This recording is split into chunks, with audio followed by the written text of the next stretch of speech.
Абе, брат, тази херня пак се обади отзад. Не знам, дай набързо да ми кажеш какво да направя. Човек, имам нещо точно като за тебе. Един сутрешен ритуал, който ще ви свърши уникална работа при болки в кръста от дискова херния. Сутрешния ритуал. Първото упражнение от него.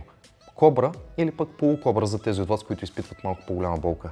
Заставаме на предмишници, избутваме, задържаме 2-3 секунди, след което отпускаме.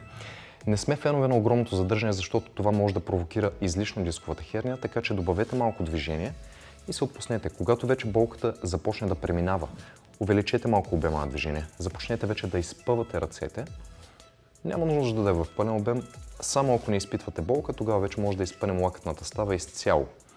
Като, пак казвам, по този начин ще раздвижим малко кръстната област, мускулатурата и също така синовиалната течност в прешлените. За второто упражнение поставяме предмишниците на нивото на лицето, като повдигаме на полукобра, т.е. само на предмишници изпъчваме гърба.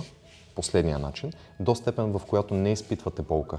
Събираме изцяло коленете, сгъваме под бедриците и от тук добавяме ротация, защото гръбначният стълб обича ротацията и това ни помага да се справим с болката от дисковата херния. Опитвайте се петата да достигне нивото на земята. Ако ви е трудно, го правете в малко по-ограничен обем на движение, там докъдето нямате болка и постепенно се опитвайте да увеличите обема. След като направите второто упражнение, преминавате директно към третото, което се изпълнява от коляна опора, като правим една права линийка между глезена и коляното, след което просто се опитваме да седнем върху глезените.